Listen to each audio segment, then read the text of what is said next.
निकाय चुनाव में प्रशासन द्वारा व्यापारियों का उत्पीड़न बर्दाश्त नहीं किया जाएगा। प्रदीप गंगा। अलीगढ़ में आज उद्योग व्यापार प्रतिनिधि मंडल द्वारा व्यापारियों की विभिन्न समस्याओं के संदर्भ में एक ज्ञापन जिला कलेक्ट्रेट में सौंपा गया। जानकारी देते हुए स्थानीय निकाय चुनाव शीघ्र संपन्न कराए जाने हैं, जिसके लिए सभी विभागों की तैयारियां जोर शोर से चल रही हैं। स्थानीय निकाय के चुनाव के समय व्यापारियों की कठिनाइयों को इस विश्वास के साथ आपके समक्ष प्रस्तुत कर रहे हैं, जिसको आप संज्ञान में लेकर व्यापारियों के काम अवश्य करेंगे। चुनाव अधिसूचना जारी होने के बाद से चुनाव संपन्न होने तक चुनाव आयोग के निर्देश पर चुनाव में इस्तेमाल किए जाने वाले अवैध धन को रोकने के लिए सघन जांच की जाती है, परंतु जांच के दौरान चुनाव में प्रयुक्त होने वाले अवैध धन की जांच के साथ साथ व्यापारियों की गाड़ियों को रोककर व्यापार संबंधी धन को भी सरकारी खजाने में जमा करा दिया जाता है, जिससे व्यापारी का कारोबार रुक जाता है तथा सरकारी जटिलताओं में फंसने के कारण व्यापारी का धन कई सालों के लिए सरकारी खाते में जमा हो जाता है, जिस पर व्यापारी को कोई ब्याज नहीं दी जाती है, जबकि अधिकांश व्यापारी बैंक से लोन व लिमिट लेकर अपना व्यापार चलाते हैं। उद्योग व्यापार प्रतिनिधि मंडल ये मांग करता है कि व्यापारियों का धन चुनाव के दौरान चेकिंग में न जमा किया जाए।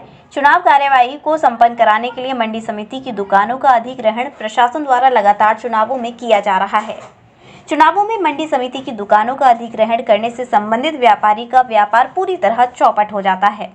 बैंक का ब्याज, स्टाफ की तनख्वाह व अन्य अनेकों प्रकार के खर्चे व्यापारी पर लगातार चालू रहते हैं। दुकान व गोदाम अधिकृत हो जाने के कारण व्यापारी का कारोबार, माल का आना जाना व पैसे का ट्रांजैक्शन सभी बंद हो जाते हैं।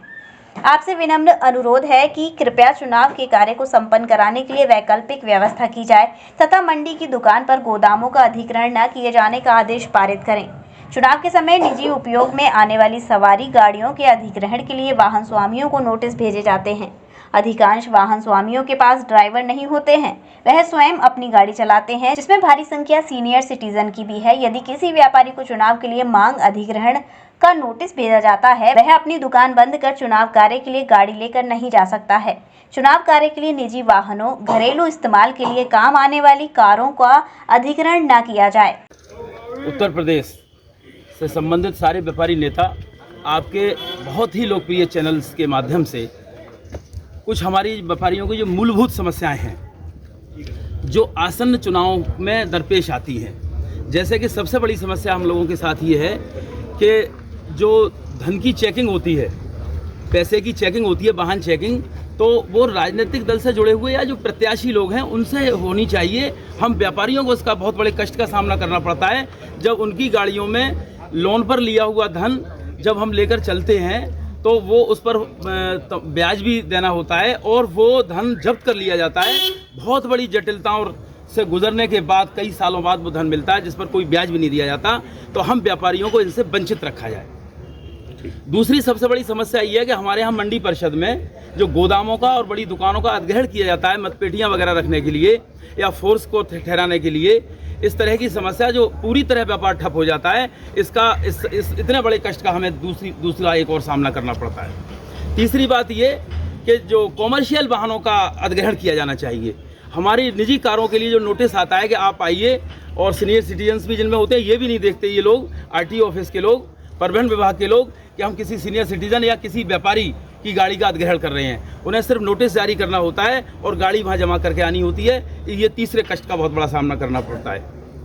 हम माननीय मुख्यमंत्री, उत्तर प्रदेश शासन से और चुनाव आयोग से आपके लोकप्रिय चैनल्स के माध्यम से ये मांग करते हैं हम सब व्यापारी बंधु कि इन तीन बड़ी समस्याओं से हमें मुक्त रखा जाए। जय हिंद, जय व्यापार। इस तरह का आधिकारिक आश्वासन जो है आपको दिया गया है। आज उद्योग व्यापार प्रतिनिधि मंडल उत्तर प्रदेश द्वारा संपूर्ण उत्तर प्रदेश में एक समय पर ज्ञापन दिया जा रहा है और ज्ञापन में मांग की गई है, जो भी तीन समस्याएं ज्ञापन में रखी गई हैं। पहली समस्या है कि मंडी समिति में हमारी दुकानों का अधिग्रहण न किया जाए।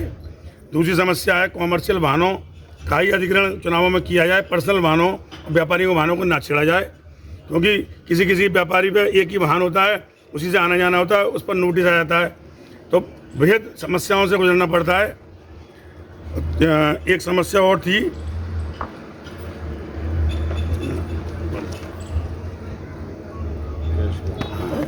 जो व्यापारियों का कैश जमा करा लिया जाता है चुनाव के दौरान चेकिंग के दौरान, उस कैश जमा होने के बाद व्यापारियों को काफ़ी जटिलताओं से गुजरना पड़ता है।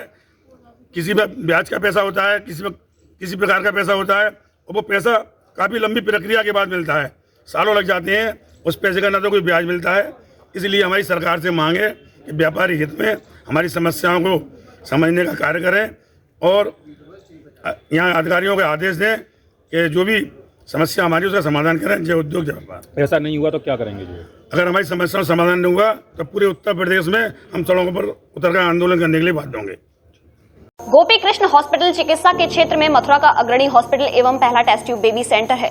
IVF में 70% सफलता, स्त्री रोग विभाग में high risk delivery, caesarean operation, hysterectomy आदि बेहद अनुभवी एवं क्वालिफाइड लेडी डॉक्टरों द्वारा किए जाते हैं। हड्डी रोग विभाग की एडवांस यूनिट, जहां पर जोड़ प्रत्यारोपण यानी कि घुटना रिप्लेसमेंट, कूल्हा रिप्लेसमेंट, रीढ़ की हड्डी के ऑपरेशन एवं फ्रैक्चर होने पर प्लास्टर, सरिया या प्लेटिंग आदि की सर्जरी की जाती है। हर प्रकार की जनरल सर्जरी एवं दूरबीन विधि से हर प्रकार के लेप्रोस्कोपिक ऑपरेशन, बच्चों के हर प्रकार के रोगों का इलाज हॉस्पिटल NABH से मान्यता प्राप्त है। मॉड्यूलर OT एवं हाईटेक मशीनों से फिजियोथेरेपी, एम्स दिल्ली एवं CMC बेल्योर द्वारा certified pathology. Gopi Krishna hospital में Ayushman card, ESI card, BSNL के कार्ड, रेलवे के कर्मचारियों के कैशलेस इलाज की सुविधा, लगभग सभी इंश्योरेंस कंपनियां एवं TPI कार्ड धारकों को कैशलेस इलाज की सुविधा।